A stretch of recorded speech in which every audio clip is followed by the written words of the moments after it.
Welcome to saw kitchen. ఈరోజు మనము మెంతులు, జీలకర్ర, విలాచి పౌడర్ చేస్తున్నామండి. సో ఈ పౌడర్ అనేది ఎలా చేయాలో స్టార్ట్ చేద్దామండి. ఫస్ట్ ఒక ప్యాన్ పెట్టుకొని ప్యాన్ హీట్ అయిన తర్వాత ఇప్పుడు నేను జీలకర్ర యాడ్ చేస్తున్నానండి. నేను మార్కెట్లో తెచ్చింది యూజ్ చేయనండి, నేను ఇలా ఇంట్లోనే ప్రిపేర్ చేస్తానన్నమాట. చూడండి, మంటంతా కూడా సిమ్లో పెట్టుకొని నిదానంగా ఫ్రై చేసుకోవాలండి. మాడిపోకుండా ఈ పచ్చివాసన పోయేంత వరకు ఫ్రై చేసుకోవాలండి. చూడండి, ఇలా కలర్ మారేంత వరకు ఫ్రై చేసుకోవాలండి. ఇప్పుడు మనం పక్కన పెట్టుకొని మెంతులు కూడా ఫ్రై చేద్దామండి.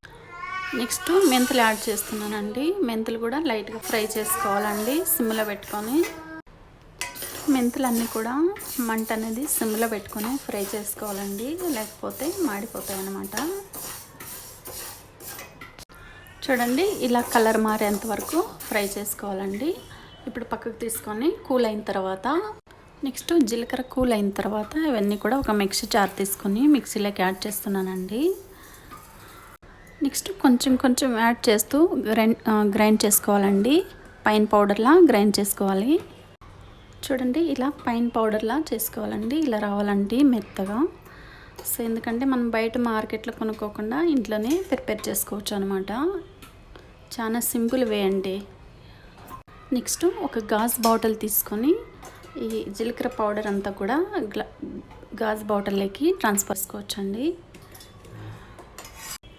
జీలకర్ర అంతా కూడా మనం ఫ్రై చేసాం కదండి, ఒక 2 months పాటు మనము స్టోర్ చేసుకోవచ్చు అనమాట.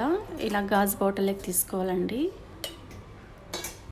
నెక్స్ట్ గాజు బాటిల్లోకి ఫుల్ చేసుకున్న తర్వాత కవర్ పెట్టుకొని జస్ట్ స్టోరేజ్ చేసుకోవడమేనండి. ఎందుకంటే ఏదైనా పర్వాలేదండి, మసాలా ఐటమ్స్ గాజు బాటిల్కి వేసుకుంటే ఆ స్మెల్ అనేది వెళ్ళకన్నా ఉంటుందన్నమాట. సో అందుకనే నేను గాజు బాటిల్లోకి ట్రాన్స్ఫర్ చేశానండి. నెక్స్ట్ మెంతులు కూల్ అయిన తర్వాత మెంతులు కూడా యాడ్ చేస్తున్నానండి.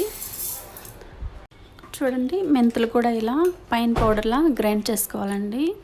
మెంతులు అనేటివి చాలా మంచిది కదా ఆరోగ్యానికి. నేను ఏ కర్రీస్ లేకైనా కూడా మెంతి పౌడర్ అనేది నేను యూజ్ చేస్తానండి.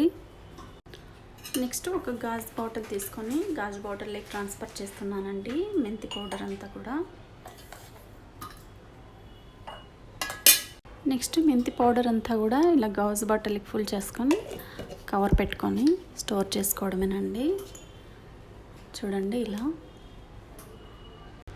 నెక్స్ట్ విలాచి అండి.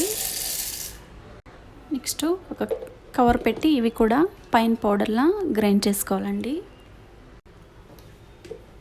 నెక్స్ట్ విలాచి కూడా ఇలా పౌడర్లా గ్రైండ్ చేసుకోవాలండి. నెక్స్ట్ ఒక గాజు బాటిల్ తీసుకొని గాజు బాటిల్ లేకంతా ఈ విలాచి పౌడర్ అంతా యాడ్ చేస్తున్నానండి. చూడండి, విలాచి పౌడర్ అంతా కూడా ఇలా గాజు బాటిల్కి ఫుల్ చేసుకోవాలండి. సో జీలకర్ర, మెంతి, విలాచి పౌడర్ రెడీ అండి. ఒకసారి మీరు కూడా ట్రై చేసి మీకు ఎలా వచ్చిందో కామెంట్ సెక్షన్లో కామెంట్ పెట్టండి. అలాగే ఈ వీడియో మీకు నచ్చినట్టయితే like, share, subscribe. Thanks for watching this video.